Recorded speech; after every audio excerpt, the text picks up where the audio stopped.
Hey guys, how's it going? We got a brand new episode of Shane's World ready for this week's YouTube channel video, and this week we got some interesting news. Nothing groundbreaking really happened, but some cool, interesting news happened this week.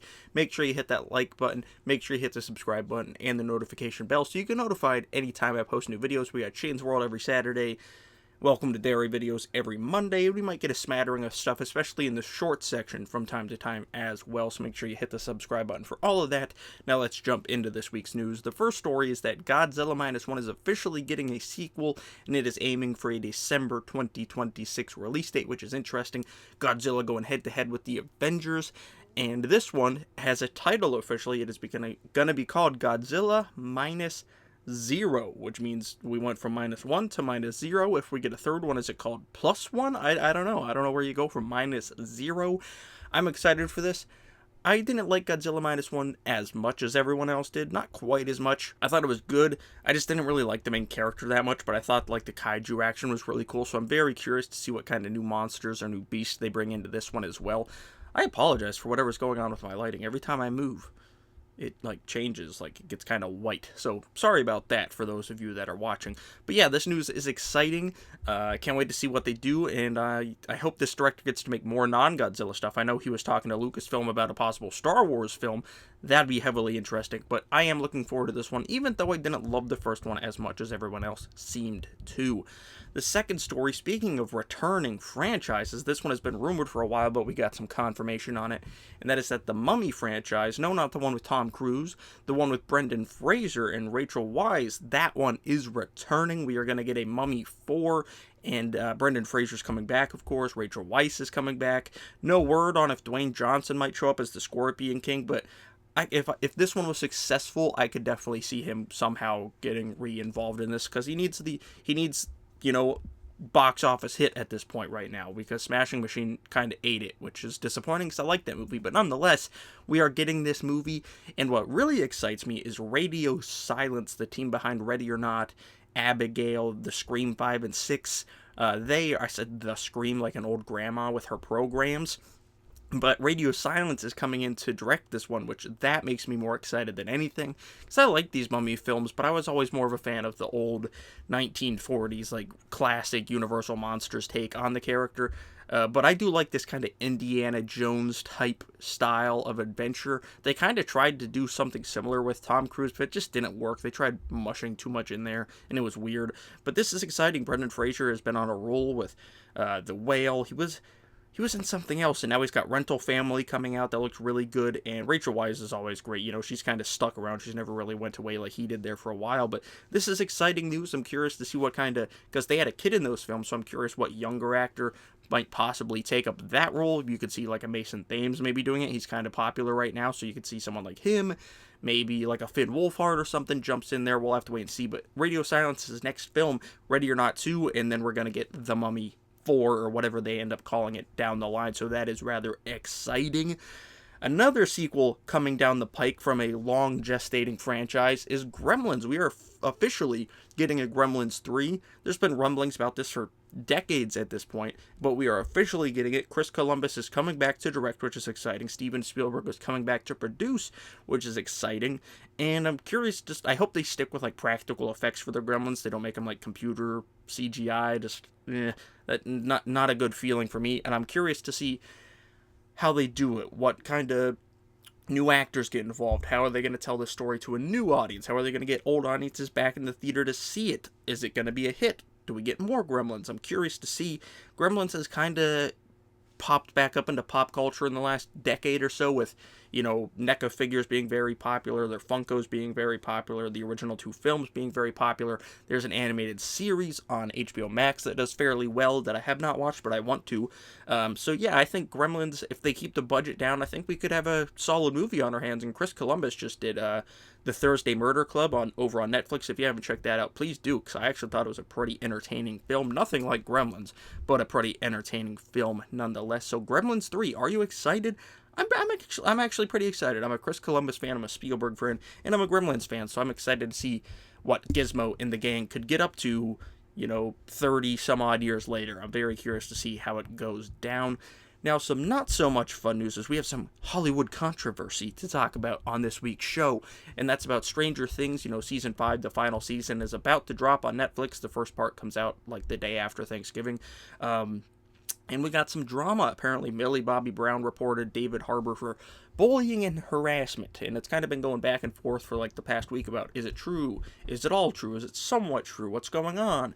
And then like someone said that like it was highly like falsified, like not exactly what went down. And then both of them were seen all chummy together at their premiere for season 5. So everyone's like, what's going on here? What's going on? Is this all just a PR stunt to get Stranger Things, in the conversation more? What's going on here?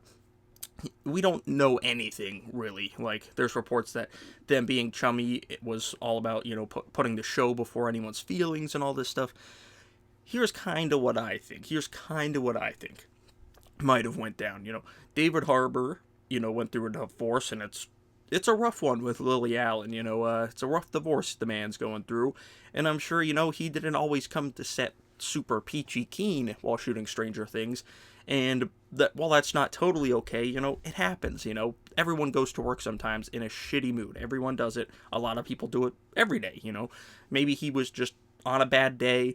Millie Bobby Brown's gotten fairly popular. She hasn't become like a huge box office star. Like, she's mostly a Netflix star with like Damsel and Enola Holmes and stuff like that, but she's cultivated quite a following and an audience and a career of her own.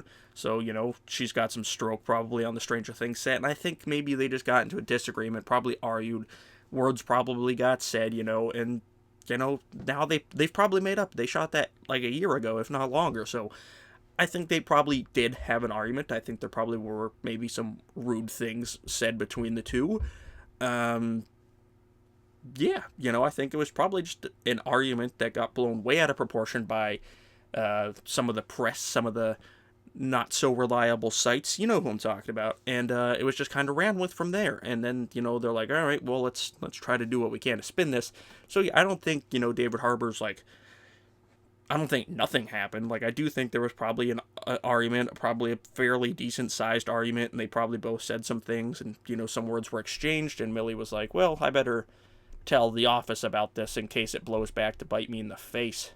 I could definitely see that happening, something like that. But I don't think, I don't think he was, threatening to, like, kill her or do anything to her. I think it was just an argument between coworkers that their dynamic has changed since season 1 when Millie was 10 years old or whatever, and David Harbour was the dad figure, Now they're peers now, and, things happen between coworkers. I argue with my coworkers sometimes, and it's fine, Pop culture press doesn't report on it like these two, and I think that's all it was just a workplace argument. Probably, maybe I'm wrong, I don't know, this is all just speculation, but that's what I think probably went down. They both seemed like fairly nice and respectful people, so I'm sure nothing crazy went down on the set, But let's move on to another Netflix property. The main event topic of this week is that we are getting a sequel to this year's possibly most popular film, the breakout hit K-pop Demon Hunters. We are getting a sequel. It is official. Netflix has confirmed it, as has Sony Animation. There's been talk about a sequel for a while, since the first film kind of blew up, and now it's official. It is coming in 2029, which is the interesting thing, because I know animation takes a while, and that's 4 years from now. It takes a while, animation. But is anyone gonna care in 2029? Like, that's 4 years away. Are people like, the kids watching that now are going to be teenagers? Are they still going to care about Rumi and the rest of the gang? Are they going to care about the adventures? What could be interesting, though, is maybe in the meantime they release, like, shorts or do a little TV show like they do for the How to Train Your Dragons and stuff like that on Netflix, or like how, the wait between, what is the Mutant Mayhem Ninja Turtles movie and the next one, the wait is so long, they put out a TV show in between that's in the canon but doesn't look quite as expensive, and it just kind of fills the gap. I could see them maybe doing something like that. But yeah, I'm curious if they don't do anything with the K-pop Demon Hunters brand between now and then, if anyone will care, if they can capture lightning in a bottle twice, if what streaming looks like in 2029. I'm sure Netflix will still be around, of course, but just what it looks like, what everything looks like. Do they put it in theaters for real? Because they put it in theaters for a weekend and it crushed.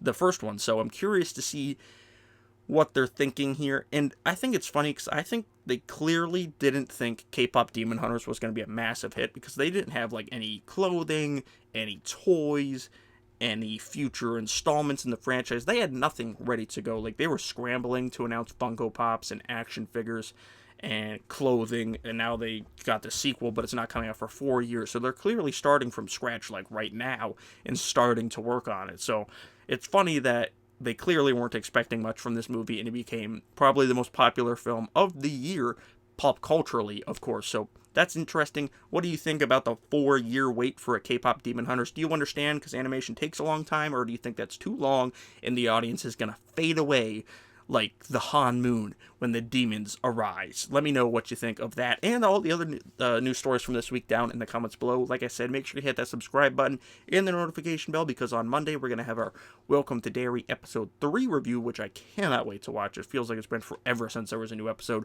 but hit that subscribe button and I'll see you guys right here next time.